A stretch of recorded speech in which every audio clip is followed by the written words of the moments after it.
Aconteció en los días de Amrafel, rey de Sinar, Arioc, rey de Elazar, Kedorlaomer, rey de Elam, y Tidal, rey de Goim, que estos hicieron guerra contra Bela, rey de Sodoma, contra Birsa, rey de Gomorra, contra Sinab, rey de Adma, contra Semeber, rey de Seboim, y contra el rey de Bela, la cual es Zoar.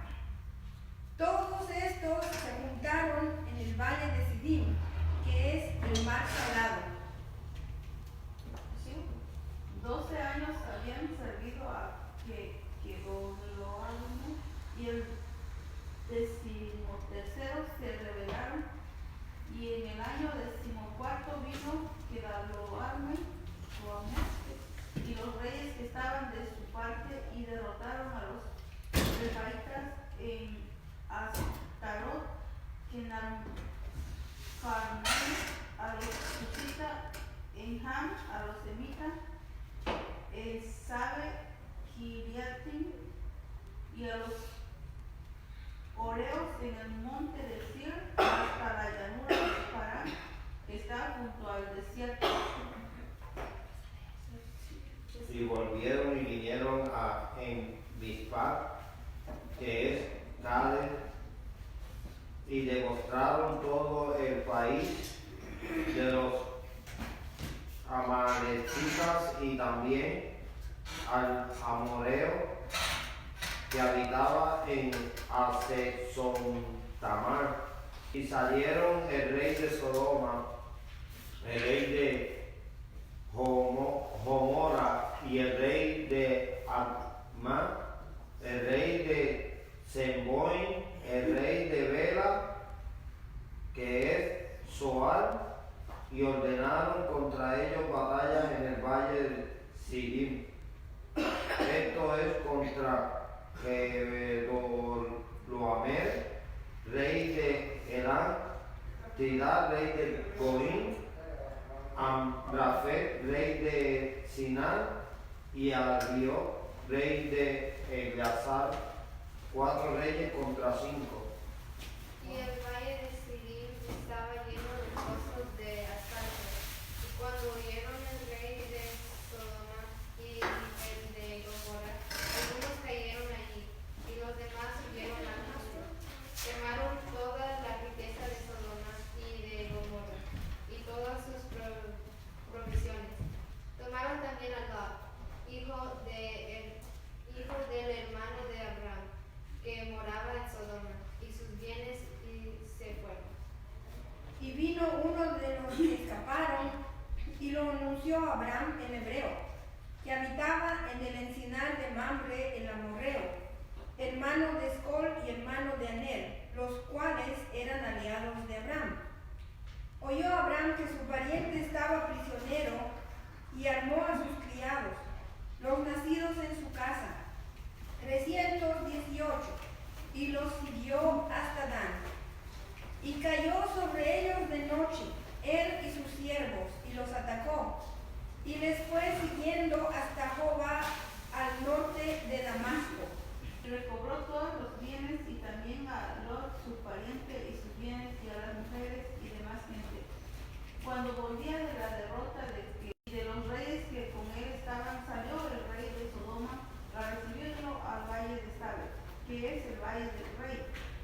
Entonces Melquisedec, rey de Salem y sacerdote del Dios Altísimo, sacó pan y vino, y le bendijo diciendo: bendito sea Abraham del Dios Altísimo, creador de los cielos y de la tierra. Y bendito sea el Dios Altísimo, que entregó tus enemigos en tus manos. Y le dio a Abraham los diezmos de todo. Entonces el rey de Sodoma dijo a Abraham: dame las personas y toma para ti los bienes. Y respondió Abraham al rey de Sodoma: he alzado mi mano a Jehová, Dios Altísimo, creador de los cielos y de la tierra, que desde un hilo hasta una correa de calzado nada tomaré de todo lo que es tuyo, para que no digas, yo enriquecí a Abraham. Excepto solamente lo que comieron los jóvenes y la parte de los varones que fueron conmigo, Aner, Escol y Mamre, los cuales tomarán su parte. En este capítulo pareciera nada más ser un relato, pero hay muchas cosas que es muy importante hablarlas. Desafortunadamente, las personas que enseñan historia, pues no hacen mucho caso de la Biblia, no la respetan.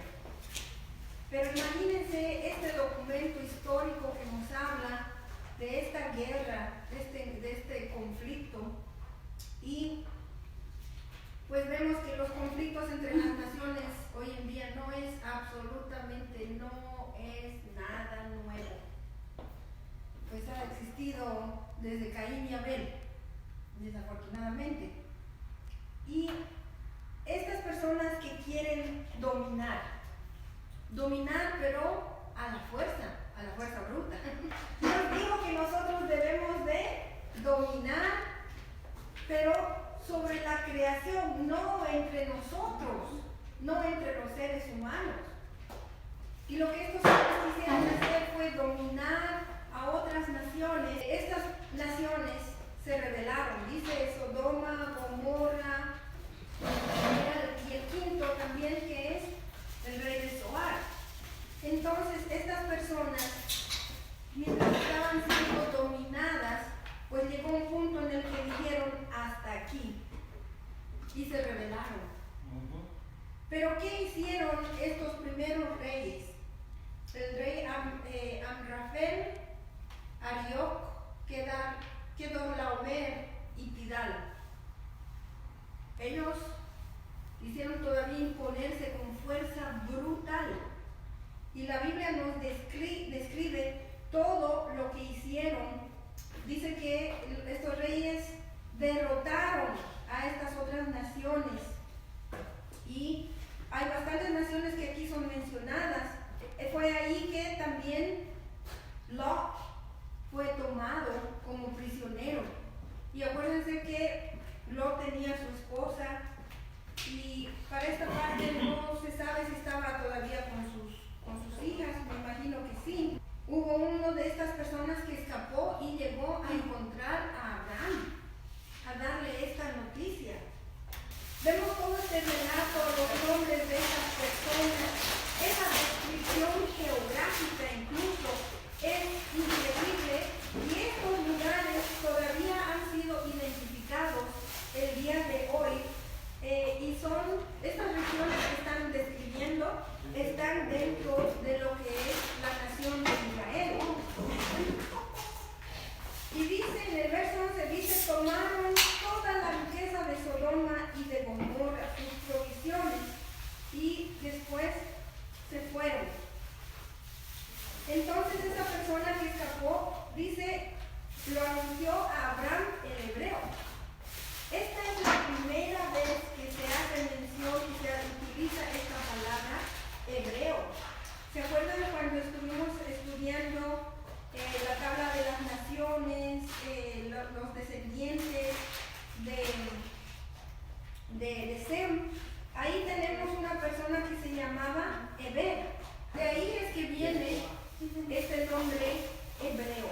Desde ahí entonces es que los judíos fueron llamados hebreos. Desde Abraham fueron identificados como una nación. Y Abraham, como es el hebreo. Más tarde en Egipto, si se acuerdan, los descendientes de Abraham fueron identificados también con este mismo nombre. Eber fue ancestro de Abraham y fue mencionado en el capítulo 10. La palabra de Dios nos cuenta que este hombre fue donde Abraham el hebreo. El versículo 14 dice, Abraham tenía 318 hombres armados. un ejército de 318 personas. Eso es un número grande de hombres que estaban preparados para la guerra. Ahora, Abraham supuestamente era un hombre de paz, pero a mí me encanta cuando hay personas que no solamente están pensando en su situación del momento, que todo está en paz, que todo está bien. No sé si era por el lugar donde fue, que la gente era muy conflictiva, pero Abraham preparó a sus hombres de antemano, por si acaso. Los entrenó, porque estos hombres, dice, eran hombres que sabían portar las armas. Los armó. Eso no quiere decir que ese ratito hicieron las armas, forjaron esto, forjaron el otro. No. Él ya estaba preparado. Y esta es una buena lección, hermanos. No estar preparados para pelear o la guerra, no. Pero tenemos que estar preparados para toda guerra espiritual que se nos presente. Tener nuestros músculos espirituales ya preparados, ya ejercitando, porque tenemos guerra espiritual constante. Y si nosotros no somos precavidos en prepararnos para esta guerra espiritual, no voy a decir que fácilmente caemos, pero si estuviéramos preparados espiritualmente, podríamos enfrentar mejor los conflictos, las situaciones que Satanás quiere lanzar para que tropecemos. Entonces, esa es la lección de Abraham. 318 hombres armados y listos para la guerra. Abraham recorrió 100 millas persiguiendo a estos hombres que se habían llevado prisioneros a su sobrino Lot y a muchas otras personas, obviamente, porque fueron a varias ciudades. Entonces, esto no fue una cosa de solo una noche de que fue el encuentro y no. 100 millas recorrieron hasta alcanzarlos y miren, Abraham, un hombre que tenía estrategias. En la guerra espiritual también tenemos que tener estrategias. Nosotros no podemos meternos a un conflicto espiritual sin estar preparados y sin tener una estrategia de parte de Dios. Aquí dice que Abraham cayó sobre ellos de noche, después de haberlos perseguido tantos días, y los atacó.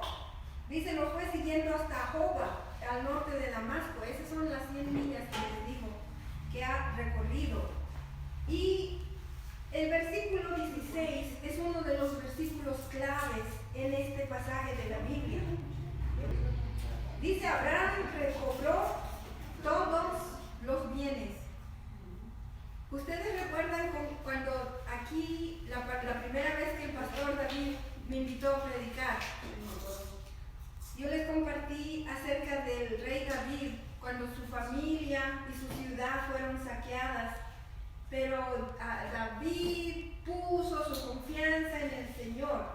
Y cómo se tornaron las cosas, que David llegó a recobrar todo lo que les habían quitado. Sus esposas, sus hijos, sus animalitos, sus pertenencias, recobraron todo.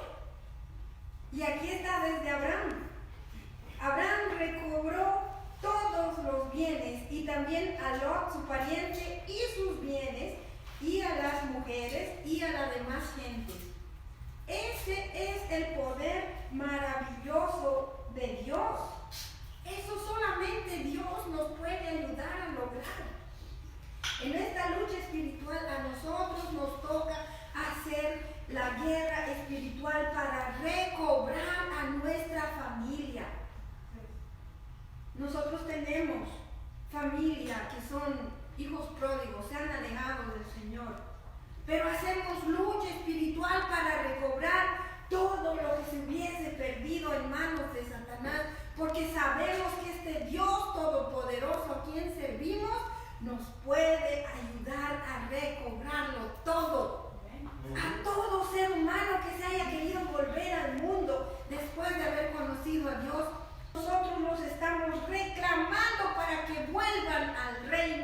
Dios. Amén. Y eso es lo que hizo Abraham. Lo recobró todo, sus sobrinos, sus parientes, sus bienes, mujeres y demás gente. Y sus bienes. ¿Se acuerdan que en el capítulo 12, la bendición de Dios, cuando Dios le da su promesa a Abraham, que le dijo, tú vas a ser bendición para las naciones?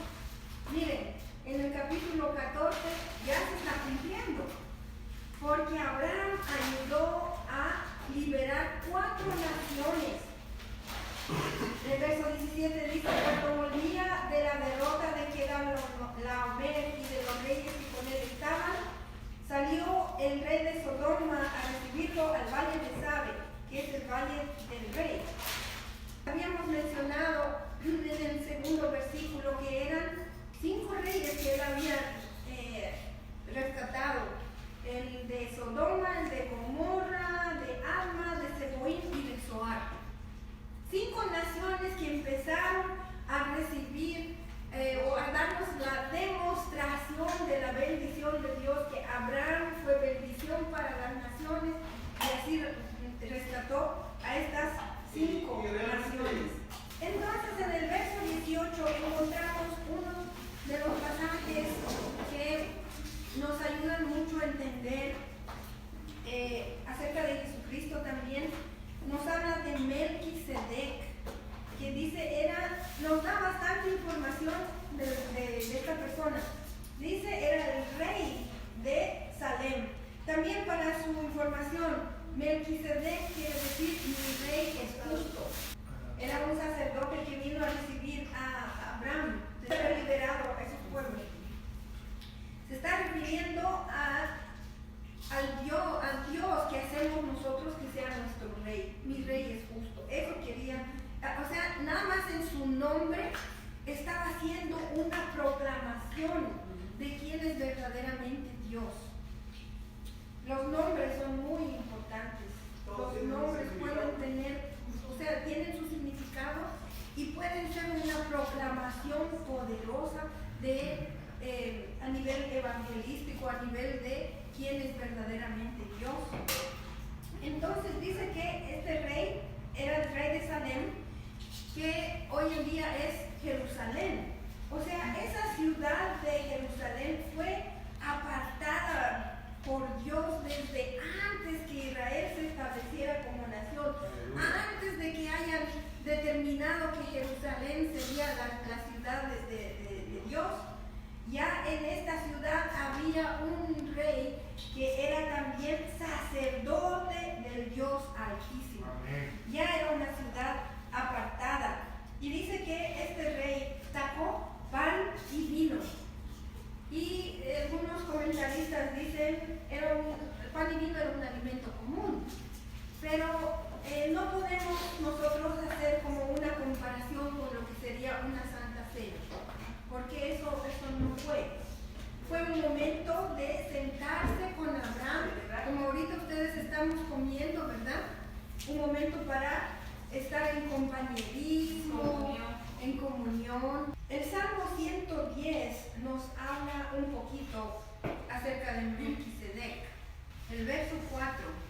Y ahí está hablando acerca de siervo de Dios, esperado por el pueblo de Israel. El Señor ha jurado y no cambiará de parecer.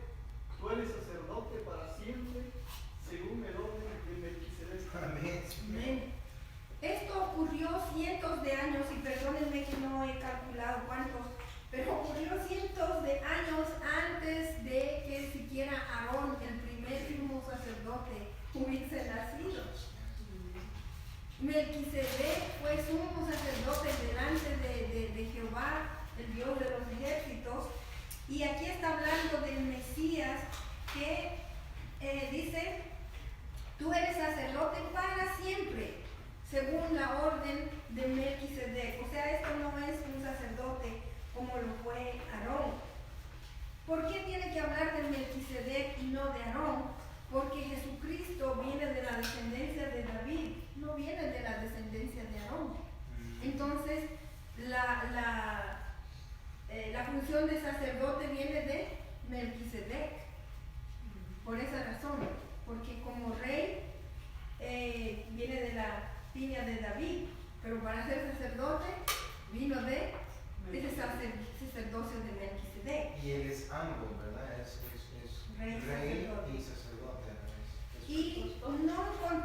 mucho escrituras, leí un comentario que decía que un rey no podía ser sacerdote y un sacerdote no podía ser rey, según la ley de Dios, y no los encontré las escrituras que Pero él sí había. no fue.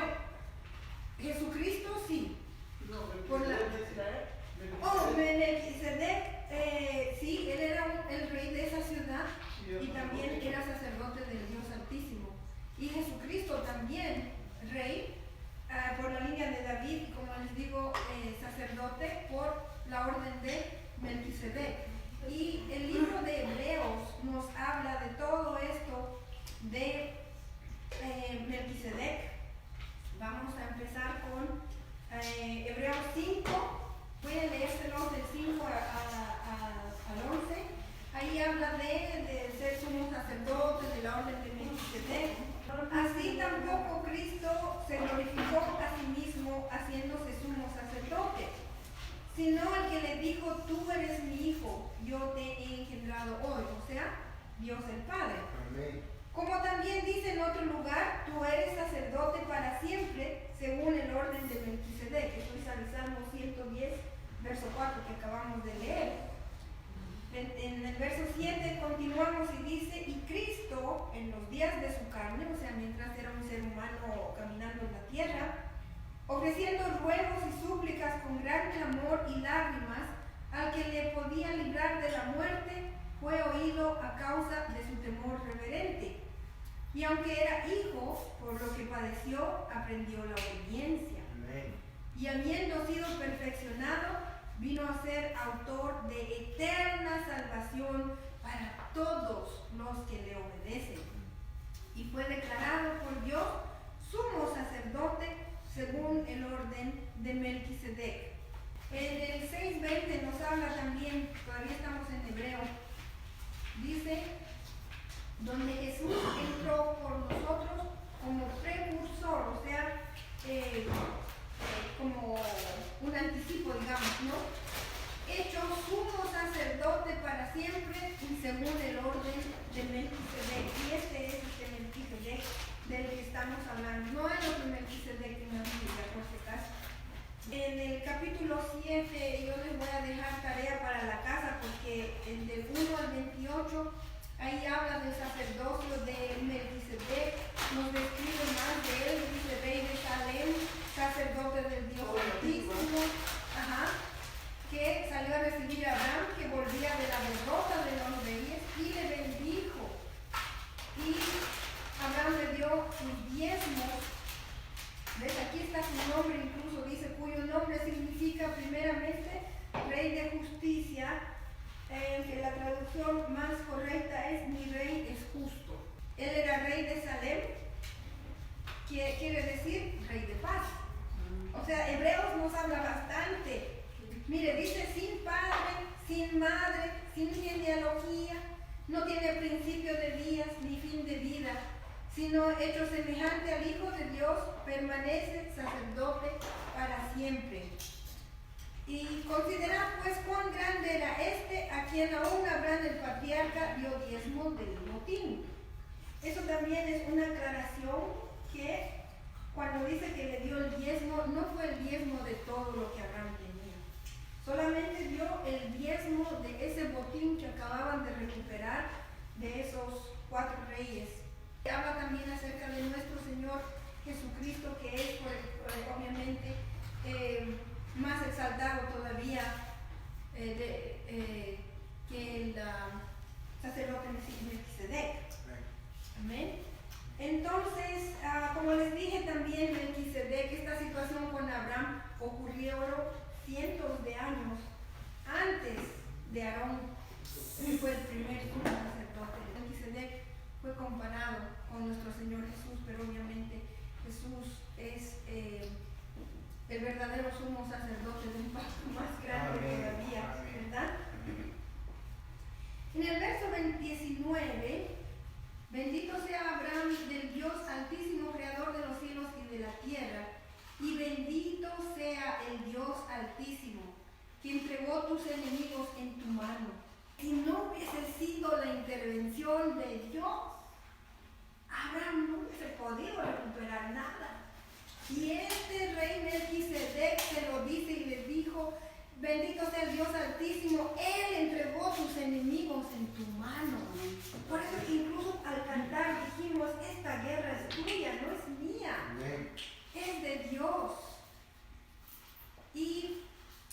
dice, después de esto, Abraham le dio los diezmos de todo.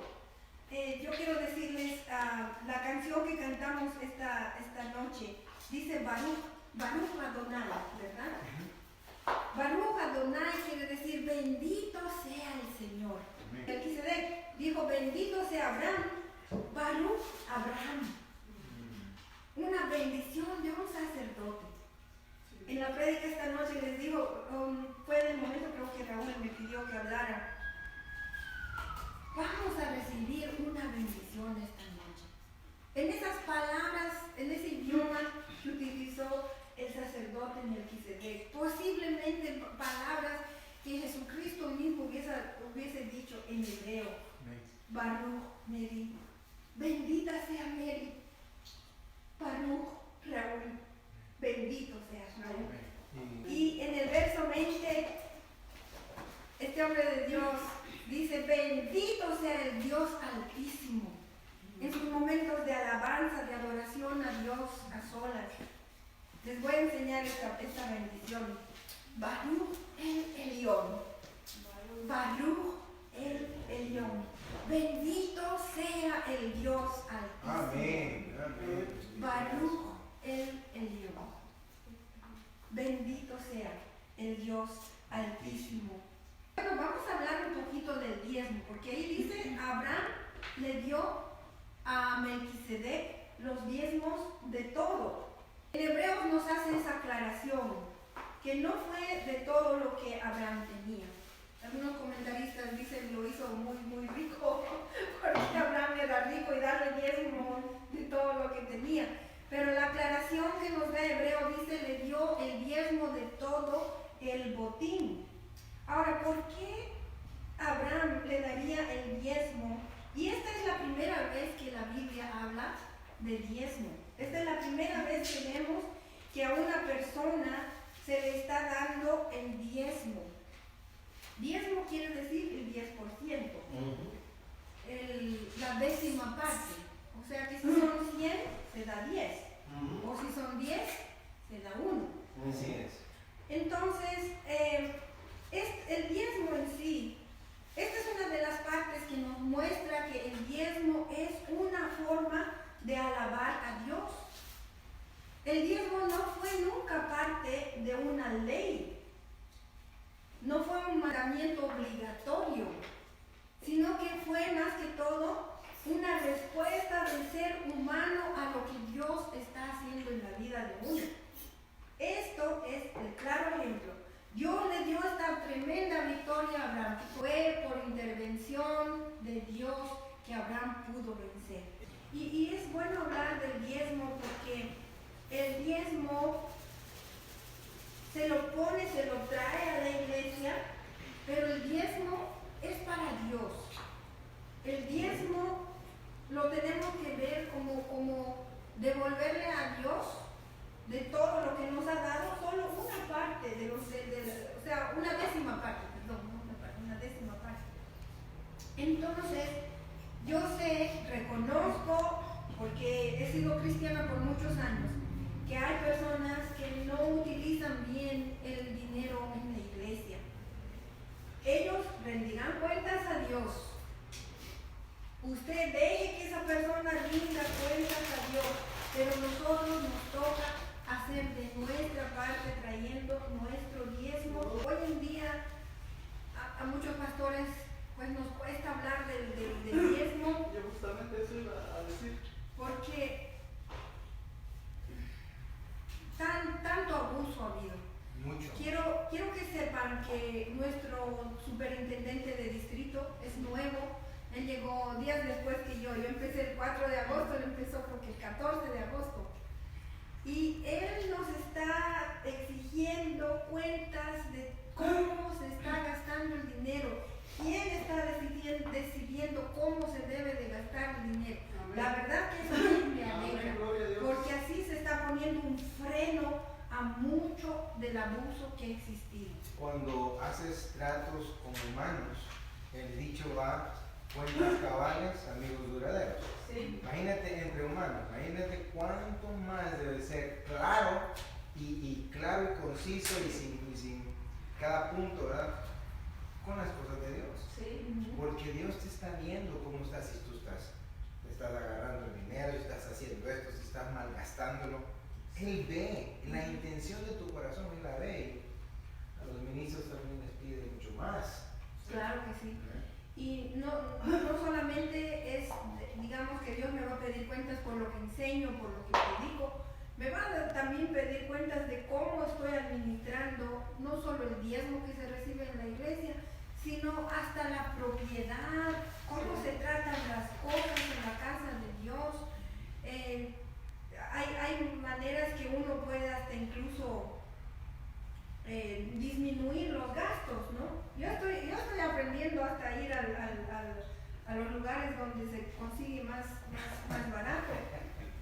Y porque ustedes saben que mi agua está comprada. Así debe ser, así como uno ministra su casa, uno no tiene que ministrar las cosas del Señor. Yo creo que más todavía.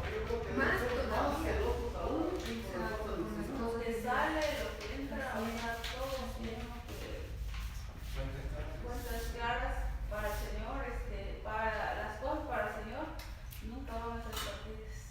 Y quiero que sepan una cosa. A mí me gusta ser una persona bien transparente. A mí en mi casa me encanta abrir todas las ventanas, hasta mi puerta le he puesto una cortina que hasta se la recoge. No sé, siempre ha sido así. Me hacen una pregunta y como es mi lema, te voy a decir la verdad. Y la verdad puede que vaya a ser dura, terrible, puede que te duela, pero te la voy a decir. Y si por alguna razón no te puedo decir la verdad, te voy a decir, no puedo. Vamos a hablar de gastos, de administración, de lo que sea necesario hablar transparentemente. Porque las cosas de Dios se tienen que hacer de esa manera, con transparencia, con claridad, sin tapujos. Hay momentos que me han tocado predicar cosas bien duras, bien difíciles. Yo tengo que obedecer a Dios. Hay momentos en los que tal vez las cosas se nos van a ser difíciles al hablar, al discutir, pero hay que hacerlo. Hay que hablar las cosas con toda transparencia. Los diezmos es dinero de Dios y yo hasta miedo tengo de tocar el dinero del Señor. No es algo de lo que yo me puedo aprovechar de ninguna manera, porque eso va a traer maldición a mí y a mi familia. Es por eso que tenemos que, tener temor a Dios, incluso cómo manejamos las cosas materiales que se nos encarga a nosotros, los pastores o ministros. Entonces, el diezmo, yo lo doy con gozo. Y no me importa cómo vaya a ser utilizado, porque a mí muchas veces me ha tocado ver cómo mal utilizado ha sido el dinero. Pero les perdono, yo les perdono a esos pastores. Si tengo oportunidad de decirles, esto no me ha parecido bien, se los digo. Pero en la iglesia del Nazareno, eso es lo que a mí me gusta. Nuestro nuevo superintendente, como les digo, a todos los pastores ahora nos están pidiendo que hagamos nuestra auditoría y rendir cuentas. Yo no puedo estar tomando decisiones sola. Me alegra que tengan un buen entendimiento de lo que son los diezmos. Da un diezmo, dice, no, pero el diezmo es el 10% del que corresponde. Si ganan $1,000, puede ser $100, ¿verdad? Entonces, no es lo que yo quiera dar, no es lo que me sobró a mí. Si eso tiene que ser apartado, ¿verdad? Tiene que ser apartado para Dios, porque lo que es 10%, pero lo que estamos dando es una ofrenda. Y vamos a terminar con esta última parte que es bien interesante, cómo Abraham responde al rey de Sodoma. El rey de Sodoma le dice, dame a las personas y toma para ti los bienes. Miren, hay algunas personas que cuando te dicen te voy a hacer un favor, después al ratito se lo cobran. Abraham se nota que sabía bien con quién estaba tratando. Acuérdense que en versículos anteriores dice, ya sabían, era un pueblo terriblemente perverso. Entonces Abraham sabía que si recibía algo de este hombre, iba a tener su precio que pagar más tarde. Por eso le dice, yo de vos no voy a recibir ni un hilito, ni una correa de calzado, nada tomaré de todo lo que es tuyo. Y se lo dijo bien en su cara, para que no digan un día, yo enriquecí a Abraham. Hay que tener cuidado a quienes hacemos un favor o a quien queremos ayudar o recibir un favor, porque más tarde se la cobran. Y esa es una cosa que tenemos que mantener siempre en mente. Miren, cuando yo hago favores, la verdad, no espero nada a cambio. A muchas personas he hecho cuantos favores, nunca me los han devuelto. Y así me gusta que se quede, porque ¿saben qué? Cuando hago un favor a una persona, Dios me devuelve a mí ese favor de otra manera. Por eso es que cuando hacemos favores o recibimos favores, ustedes conocen este movimiento Pay It Forward. Estaba una vez en la caja y había comprado un par de cositas. Y yo no sé qué es lo que pasó, mi tarjeta no me respondió. Y la cajera me dijo, no había razón. Y el señor que estaba detrás mío me dijo, no te preocupes, yo te lo pago y tú lo vas a hacer en otra ocasión por otra razón. ¡Wow! Me quedé admirada. Esa vez me enteré de Pay It Forward. ¿Cómo lo traduciste? Hazlo para otra persona. Hazlo por otra persona. Ajá. En una ocasión era una señora, tenía un animalito en el cochecito y estaba bien nerviosa. La señora no le alcanzó el dinero. Gracias a Dios yo tenía. Le dije, no se preocupe señora, aquí le voy a ayudar. No quiero que me ayudes. Y le dije, a mí una persona me ayudó y di gracias a Dios por esa ayuda. Permítame hacerlo. Y usted lo hace por otra persona. Una persona extraña que yo sé que no me va a poder devolver el favor. Tal vez nunca lo vuelvo a ver. Exacto. Entonces, ese es un principio cristiano, de que si yo hago algo por ti, hagámoslo como para Dios. Dios me lo va a pagar. Y así no esperamos que nos devuelvan ese favor. Abraham rescató a toda la gente de toda una ciudad y le dijo, de ti no voy a recibir ni un hilo, porque con el rey de Sodoma él sabía bien por el tipo de serpiente que se estaba metiendo. Por eso es que les dije en Génesis 12 es muy importante esa bendición de Dios para Abraham, que nos llega también, o sea, nosotros somos parte de esa bendición. Y solo para terminar, cuando Abraham le dice, no quiero que nadie piense que me has enriquecido tú, pero él es bien correcto y es bien justo, porque le dice, excepto solamente lo que comieron estos jóvenes, que eran un grupo bastante grande, ¿verdad? Y también darle su parte a los otros reyes que fueron conmigo. O sea, a mí no me des nada, yo estoy bien, pero seamos correctos, dales a esto lo que les pertenece. O sea, ser justos. Dios busca las maneras para compensarnos. La bendición de Abraham, de nosotros ser una bendición, de recibir también esa bendición. Es hermoso ser creyente, vivir en esa obediencia a la palabra del Señor. Abraham, o sea, saberse que él era un hombre que tenía esa bendición de Dios, no necesitaba de otras personas, mucho menos de personas malas. Cierto. Mejor de ciertas personas no recibir nada. ¿Cierto? Y más bien seamos nosotros